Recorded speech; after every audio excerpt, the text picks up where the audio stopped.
What's going on, everybody? Welcome back to Tar Heel Stacking. Hope everybody's having a good day. Today's video, we're going to be going over what to stack as a beginner.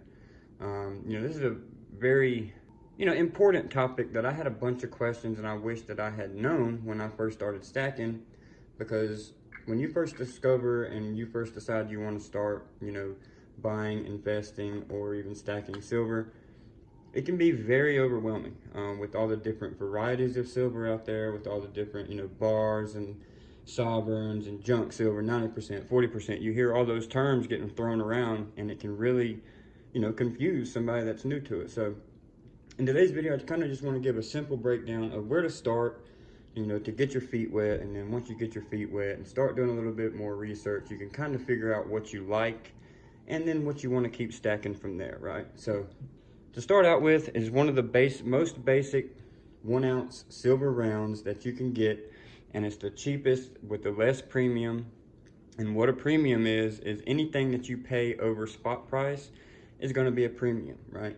And so the closest thing you can buy closest to spot are these 1 ounce Buffalo rounds. And a lot of different private mints make these rounds. There's nothing special about them. It's just worth their weight in silver. And you can basically pick these up anywhere and for the cheapest rate. That's what I first started out with, was buying just some Buffalo rounds, just to get my feet wet, figure it out, just to have some silver in my safe.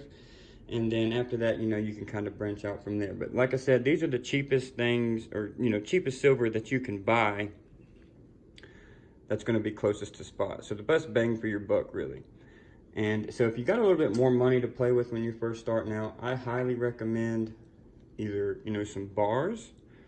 If you're just purely looking for weight and nothing else, you're just wanting to stack some silver to get that weight up and to get it up quick, you can definitely invest in some silver bars. And these things, you're going to get the best bang for your buck also.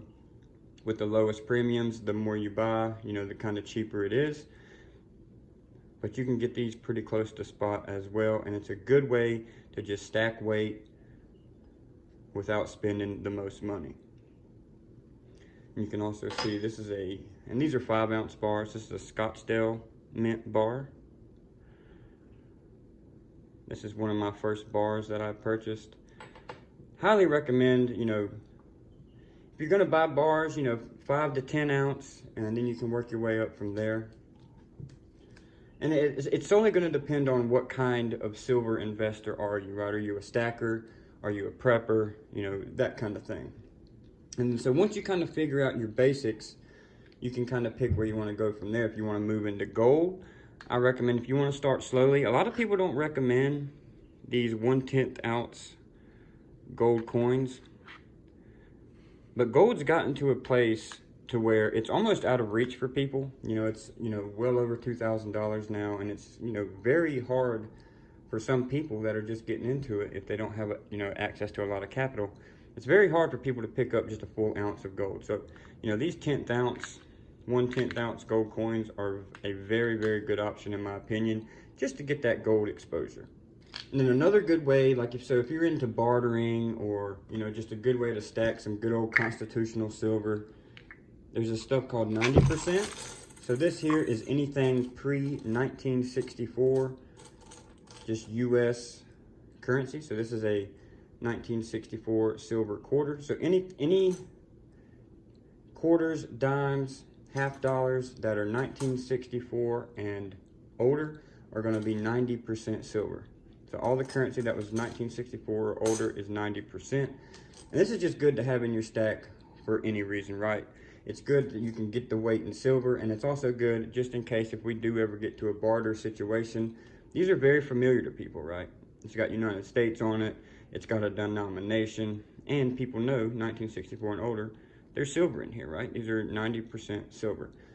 So, this is a must in a silver stacker's portfolio, if you will, is just a good variety of 90% silver. And people, it's funny, people call it junk. And, but it's funny because no more of this stuff will ever be made. There's becoming less and less of this stuff every year, every second. you know, people melting it down, it getting lost. So it's just cool to think about that none of this stuff right here will ever be made again. So it kind of makes it scarce in its own right.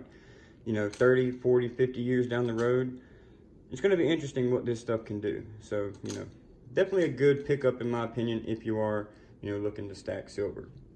And so after you get your feet wet with all that stuff, you know, it's kind of fun, you know, doing your research and then looking into all these different mints and being able to pick up, you know, these are a little bit more expensive. So this is a Scottsdale, one of the new Scottsdale rounds. Just look how beautiful that thing is.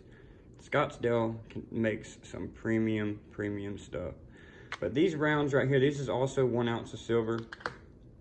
But it's just a little bit more premium behind them because of the, you know, just the beauty factor, the art factor and stuff like that.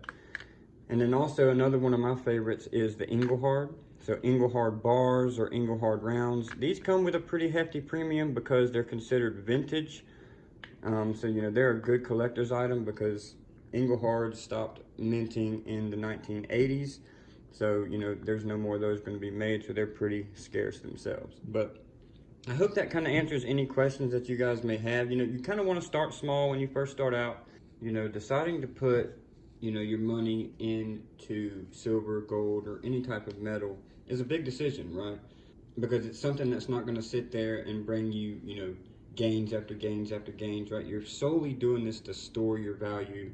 And so you put your dirty dollars into something that can sit there and, you know, years down the road, you come back and it's still going to be worth what it's worth. It's not going to be inflated into infinity. So if anybody has any questions, please don't hesitate to drop them down below. I will do my best to answer anything I can. And before y'all leave, if you would, please hit the like, consider hitting that subscribe button, and stay tuned for more. And until next time, keep on stacking. Later, guys.